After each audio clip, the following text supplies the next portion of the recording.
الحمد لله نحمده ونستعينه ونستغفره ونعوذ بالله من شرور أنفسنا ومن سيئات أعمالنا من يهده الله فلا مضل له ومن يضلل فلا هادي له وأشهد أن لا إله إلا الله وحده لا شريك له وأشهد أن محمدا عبده ورسوله اللهم صل على محمد وعلى آل محمد كما صليت على إبراهيم وعلى آل إبراهيم إنك حميد مجيد اللهم بارك على محمد وعلى آل محمد كما باركت على إبراهيم وعلى آل إبراهيم في العالمين إنك حميد مجيد أما بعد فإن خير الحديث كتاب الله وخير الهدى هدى محمد صلى الله عليه وآله وسلم وشر الأمور محدثاتها وكل محدثة بدعة وكل بدعة ضلالة وكل ضلالة في النار رب أعوذ بك من همزات الشياطين من همزه ونفخه ونفثه يا أيها الذين آمنوا اتقوا الله حق تقاته ولا تموتن إلا وأنتم مسلمون يا أيها الناس اتقوا ربكم الذي خلقكم من نفس واحدة وخلق منها زوجها وبث منهما رجالا كثيرا ونساء واتقوا الله الذي تساءلون به والأرحام إن الله كان عليكم رقيبا يا أيها الذين آمنوا اتقوا الله وقولوا قولا سديدا يصلح لكم أعمالكم ويغفر لكم ذنوبكم ومن يطع الله ورسوله فقد فاز فوزا عظيما رب اشرح لي صدري ويسر لي أمري واحلل عقدة من لساني يفقه قولي يعلمون ظاهرا من الحياة الدنيا وهم عن الآخرة هم غافلون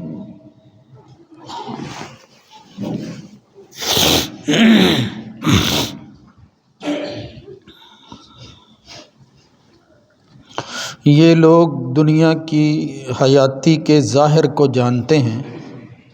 اور وہ آخرت سے وہ تو بالکل ہی غافل۔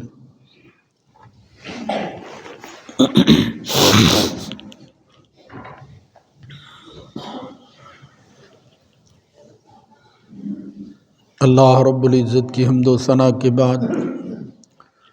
درود و سلام سید الرسل خاتم النبیین جناب محمد الرسول اللہ صلی اللہ علیہ وآلہ وسلم کی ذات گرامی پر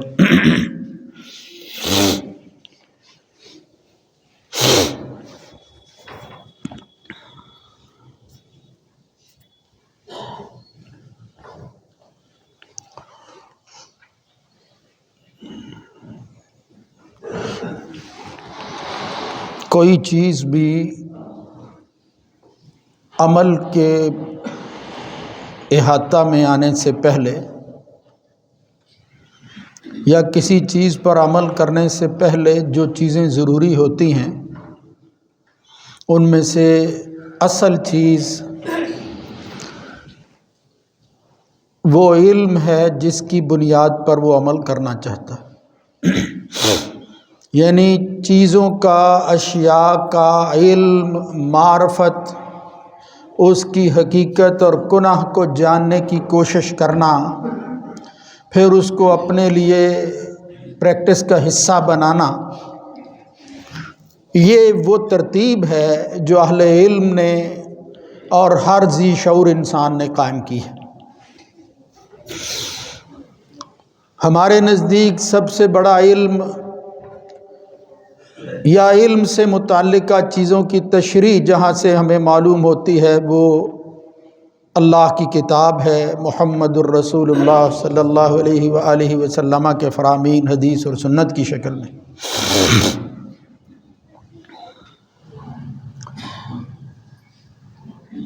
یہ مسئلہ کہ علم جو ہے یہ بنیاد ہے عمل کے حوالہ سے، یا یوں کہہ لیجئے بھی کہ کسی بھی کام کے کہنے یا کرنے سے پہلے اس کے متعلق معلومات ہونا ضروری ہے، اس کو اللہ رب العزت نے اپنے نبی محمد الرسول اللہ صلی اللہ علیہ وآلہ وسلم کے حوالہ سے آپ کو مخاطب کرتے ہوئے امر کے صیغہ کے ساتھ یوں بیان کیا ہے، فَعْلَمْ، اے نبی تو جان لے، علم حاصل کر، تجھے یہ معرفت شناسی ہونی چاہیے، یعنی یہ علم کے سارے معنی ہیں۔ کس چیز کے بارے میں؟ انہ لا الہ الا اللہ، یہ کہ اللہ کے علاوہ الوہیت کے لائق کوئی نہیں ہے، یعنی اس حقیقت کو پہچاننا وہ ضروری ہے، پہلے تمہیں اس کے بارے میں معلومات ہونی چاہیے، یعنی آپ جو کام کرنا چاہتے ہیں وہ بے ڈھنگ نہیں ہونا چاہیے، وہ ایسا کام نہیں ہونا چاہیے کہ جس کی خبر نہ آپ کو ہے، نہ اس کے نتائج سے جو ہے وہ ظاہری اعتبار سے آپ واقف ہیں، نہ اس کے ہونے والے نقصانات سے دوسروں کو اور اپنے آپ کو کیسے محفوظ رکھ سکتے ہیں اس کا پتہ ہی نہیں ہے۔ اس لیے اللہ رب العزت نے الوہی مسائل کے حوالہ سے بالخصوص اپنے نبی محمد الرسول اللہ صلی اللہ علیہ وسلم سے کہا، یعنی ایک طرف دیکھیں کائنات کا خالق اور مالک ہے، اور دوسری طرف جو مخاطب ہے وہ رب العالمین جس نے یہ جہان اور کائنات بنائے ہیں، اس کے ان جہانوں کا سب سے بڑا اور عظیم شخص ہے، اور اس سے کہا جا رہا ہے کہ فَعْلَمْ، پہلے معلومات لو، انہ لا الہ الا اللہ واستغفر لذنبک۔ تو علم، اس کی اہمیت، اس کو بنیاد بنانا، اس کے بغیر جو ہے وہ عمل ناکارہ رہنا، وہ اپنی اصل تک نہ پہنچنا، یہ قرآن و سنت سے ثابت ہے، اور تمام ذی شعور انسانوں کا بھی یہی فیصلہ ہے۔ جس طرح کہ امام بخاری رحمۃ اللہ علیہ نے صحیح بخاری کے اندر ایک باب باندھا ہے، اور انہوں نے کہا العلم قبل القول والعمل، زبان سے کوئی بات کہنا ہو، عمل کا روپ اس کو دھارنا ہو، یعنی اعضاء کو کام میں لانا ہو، تو پہلے تمہیں پتہ ہونا چاہیے کہ یہ جو کچھ کہہ رہے ہو یا کر رہے ہو وہ ہے کیا۔ العلم قبل القول والعمل۔ یہ مسئلہ اس وقت کی دنیا کے اندر دیگر مسائل کی طرح ایک ایسی اصطلاح کے طور پر استعمال ہونے لگا ہے، اور اس میں انسانوں نے دیگر مسائل کی طرح اس مسئلہ میں اتنی ترقی کی ہے کہ جس طرح ہر شعبہ ہے زندگی کے اندر اس کی برانچز اور شاخیں جو ہیں وہ بن گئی ہیں، اور وہ مستقل شعبہ شمار ہونے لگا ہے، ایک ایک عمل۔ بالکل اسی طرح علم کے حوالے سے بھی آغاز اس کا فلاسفہ سے ہوا ہے۔ فلسفی اس طرح کی باتیں کرتے تھے، اور فلسفی جب یہ بات کرتے ہیں تو اس کا مطلب بھی یہ ہے کہ ان کی اپروچ جو ہے وہ ذہن کے اعتبار سے ہوتی ہے، وہ بات ہی وہ کرتے ہیں کہ جن میں معلومات جو ہے وہ اکٹھی کی جاتی ہیں، اور پھر اس کے بارے میں جو ہے وہ فیصلہ کیا جاتا ہے۔ اس لیے فلاسفہ کی تاریخ کے اندر جب بات آگے بڑھی تو اس وقت علمیات خود ایک شعبہ زندگی ہے، علمیات اسے کہتے ہیں، ایپسٹیمالوجی، یعنی یہ چیزیں کیا ہیں، ان کی حقیقت کیا ہے، ان کے بارے میں جاننا کیسے ہے، اگر جاننا ہے تو ان کے بارے میں فیصلہ کیسے کرنا ہے، اور پھر کیا کچھ ایسی چیزیں بھی ہیں جو انسان کی معلومات میں نہیں آ سکی یا آ سکتی ہیں، نہیں آ سکی یا کبھی بھی وہ آ نہیں سکیں گی۔ یہ وہ مختلف سوالات ہیں علم کے حوالہ سے جو اس علمیات کے شعبہ کے اندر جو ہے وہ بیان کیے جاتے ہیں۔ اب ان لوگوں نے ظاہر ہے کہ اپنے سوچ، فکر اور عقل کے اعتبار سے اس کی شاخیں بنائی ہیں۔ کہیں وہ کہتے ہیں کہ چیزیں ظاہر کے حواس کے ذریعے معلوم ہوتی ہیں، کہیں وہ کہتے ہیں کہ تجربات اور مشاہدے سے چیزیں معلوم ہوتی ہیں، کہیں وہ کہتے ہیں اعمال دیکھے جاتے ہیں، کہیں وہ کہتے ہیں کہ چیزوں کو سوالات کی شکل کے اندر مشکوک بناؤ پھر ان کا جواب تلاش کرو۔ یعنی یہ وہ چیزیں ہیں جن سے انسان جو ہے وہ علم حاصل کرے گا۔ امپیریسزم، سکیپٹسزم، یہ مطلب اصطلاحیں جو ہیں وہ پھر انہوں نے بنا دی ہیں۔ ان میں سے عام جب ہم بات کرتے ہیں سمجھانے کے لیے، میں آپ کے سامنے جو عرض کرنا چاہتا ہوں کہ چیزوں کو معلوم کرنے کے ذرائع کیا ہیں، کیسے پتہ چلتا ہے۔ یعنی آپ کسی بھی چیز کے بارے میں معلومات یا علم حاصل کرنا چاہتے ہیں، کیسے حاصل کریں گے؟ تو ان میں سے انر سینس، یا یوں سمجھ لیجئے کہ جو شعوری چیز ہے اس کے علاوہ کچھ ظاہری حواس ہوتے ہیں انسان کے، ظاہری حواس۔ اللہ رب العزت نے یہ جو انسان، یہ ڈھانچہ، یہ جو ایک بہت بڑی مخلوق جو ہے وہ بنائی، اس کی جو فضیلت بیان فرمائی، اس کو جو چیزیں عطا فرمائی ہیں، ان میں سے یہ چیزیں جو نظر آتی ہیں ان کو ظاہری حواس کہتے ہیں، 5 سینسز یا حواس خمسہ۔ یعنی انسان بولتا ہے، اس کا بولنا، کسی چیز کو چکھنا، کسی چیز کو چھونا، کسی چیز کو پکڑنا، سننا، یعنی آپ سمجھتے ہیں یہ ساری چیزیں جو ہیں یہ 5 بالخصوص، اور پھر اس کے علاوہ جو چیزیں ان سے معلوم نہیں ہوتی اس کو چھٹی حس کے طور پر جو ہے وہ بیان کرتے ہیں۔ یعنی 5 حواس ہیں، حواس خمسہ ظاہریہ جسے کہتے ہیں، ان کے ذریعے بندہ علم حاصل کرتا ہے۔ یعنی چیزوں کی معلومات کیسے ہوتی ہے؟ اس ہاتھ کے ذریعے، کسی کو چھونے سے پتہ چلتا ہے وہ چیز کیا ہے۔ اسی طرح کوئی چیز جو ہے وہ آپ چکھ کر زبان سے جو ہے وہ بھی اس کے بارے میں کچھ جان سکتے ہیں۔ بالکل اسی طرح چیزیں سن کر جو آپ کی سماعت تک آتی ہیں وہ بھی آپ فیصلہ جو ہے وہ کر سکتے ہیں۔ یہ مختلف ذرائع ہیں، ان میں سے 5 سینسز یا حواس خمسہ جو ہیں یہ معروف اور مشہور ہیں، اور یہ صرف ایک علم کی یا شعبہ زندگی میں سے ایک شعبے کی بات نہیں ہے، یا عام لوگوں کی بات نہیں ہے۔ قرآن مجید کو دیکھو، محمد الرسول اللہ صلی اللہ علیہ وسلم کے فرامین کو دیکھو، تو یہ جو انسان کو اللہ تعالیٰ نے جسم دیا ہے اور اس کے اندر یہ جو اعضاء رکھے ہیں اور ان کے اندر جو حس موجود ہے، حس، جس طرح قرآن میں حل تو حس منہم من احد او تسمع لہم رکزا، یعنی آپ چیزوں کی آہٹ جو ہے، حس اس کو کہتے ہیں۔ یعنی یہ جو مادہ ہے کسی چیز کے بارے میں آہٹ، فوری طور پر جو ذہن میں کلک کرتی ہے چیز کو کہتے ہیں یہ حس ہے فلاں چیز۔ تو اللہ رب العزت نے قرآن مجید میں بھی بیان کیا ہے، اور پھر ان اعضاء کا ملنا اور پھر ان سے استفادہ کرنا، ان کو اصل جگہ پر استعمال کرنا، یعنی ان کی فضیلت اور مقام اور مرتبے کو اللہ رب العزت نے قرآن مجید میں خود بیان فرمایا، کئی جگہ پر ایسے فرمایا۔ مشہور آیتیں ہیں، آپ حضرات اکثر سنتے رہتے ہیں، سورہ اعراف وغیرہ کی، جس میں اللہ رب العزت نے ان چیزوں کو کام میں لانے والوں کی بڑی تعریف کی ہے۔ وَلَقَدْ زَرَعْنَا لِجَهَنَّمَ كَثِيرًا مِّنَ الْجِنِّ وَالْإِنسِ۔ آخر کار انجام کے اعتبار سے یہ اگرچہ مذہبی نقطہ نظر ہے کہ جو لوگ ان حواس سے کام لے کر مستفید نہیں ہوتے، اللہ پھر آخر کار ان کو جو ہے وہ جہنم کے اندر جو ہے وہ پھینک دے گا۔ یعنی ان اعضاء کی قدر کرنی چاہیے۔ لہم قلوب لا یفقہون بہا ولہم اعین لا یبصرون بہا ولہم آذان لا یسمعون بہا۔ یعنی یہ چیزیں تمہاری آنکھیں ہیں، تمہارے کان ہیں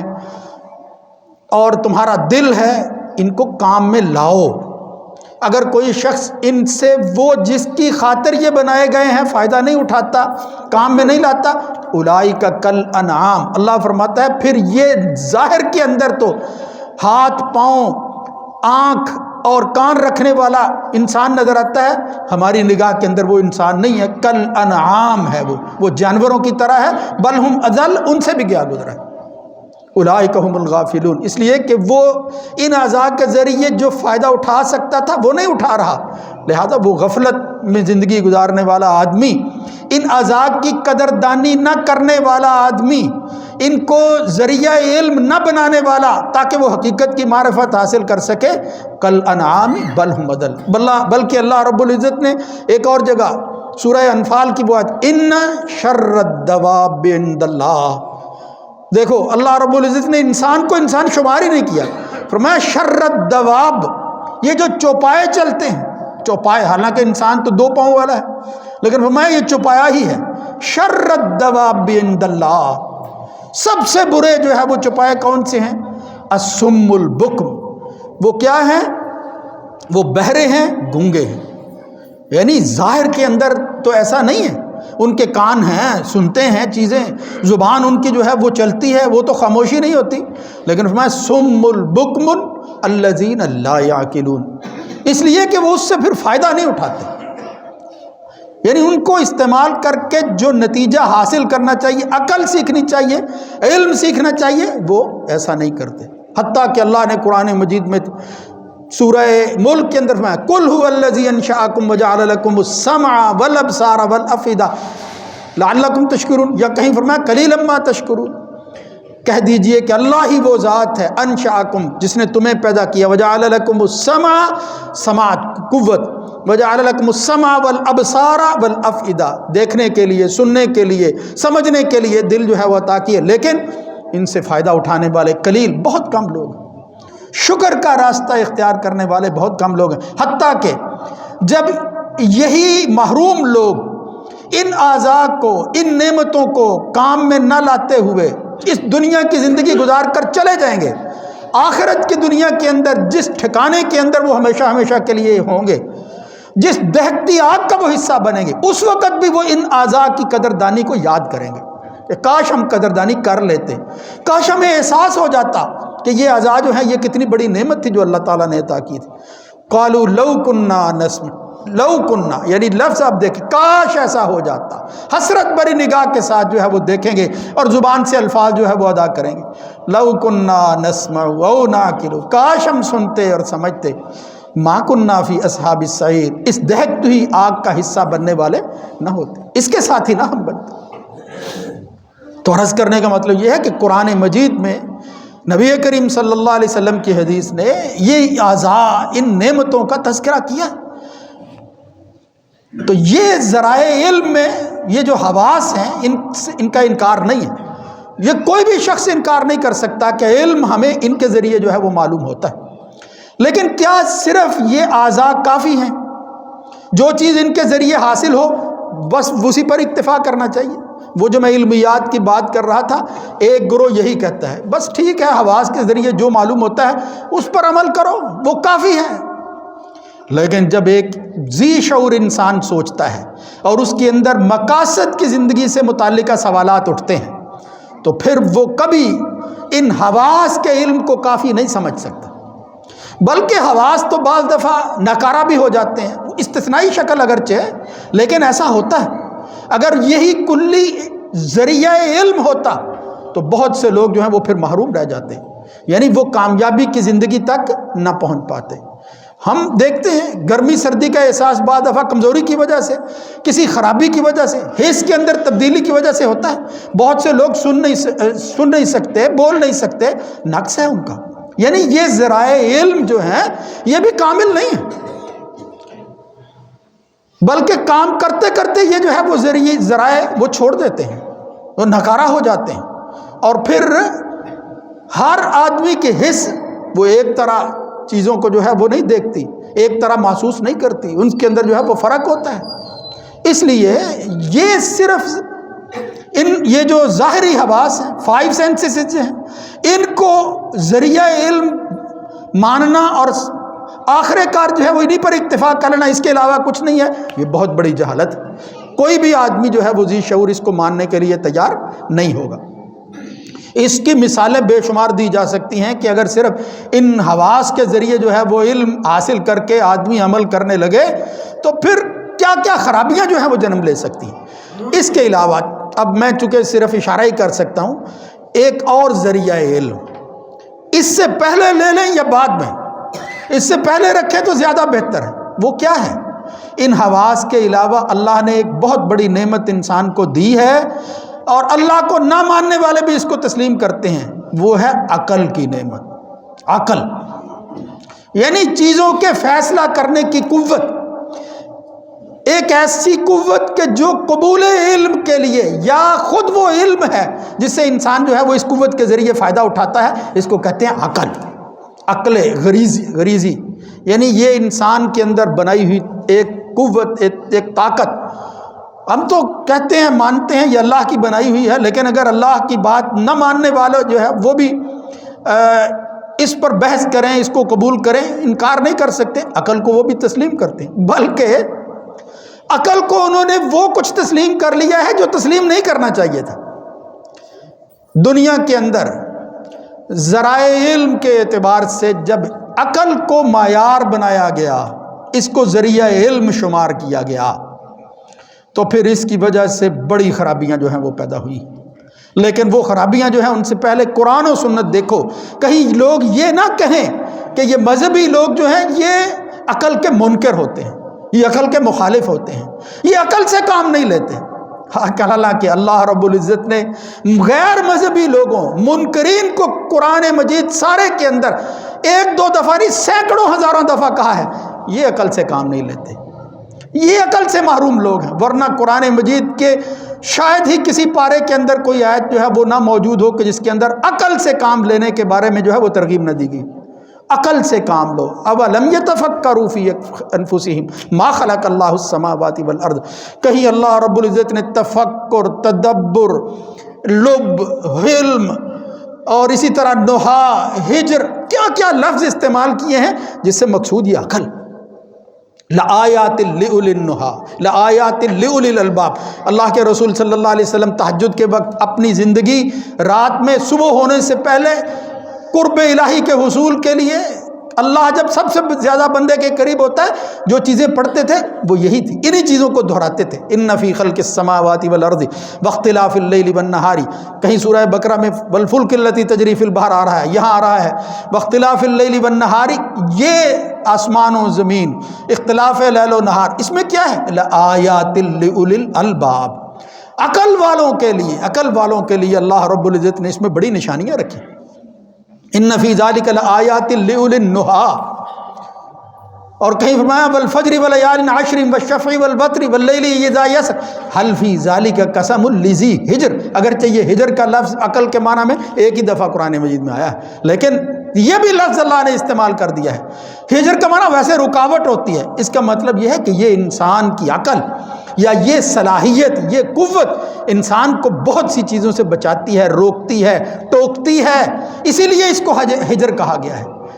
یہ رکاوٹ بن جاتی ہے، اور اگر یہ نہ ہو، اس کا صحیح استعمال نہ ہو تو پھر کیا ہوتا ہے؟ پھر وہی کچھ ہوتا ہے جو ریشنلزم کے حامی لوگوں نے کیا ہے۔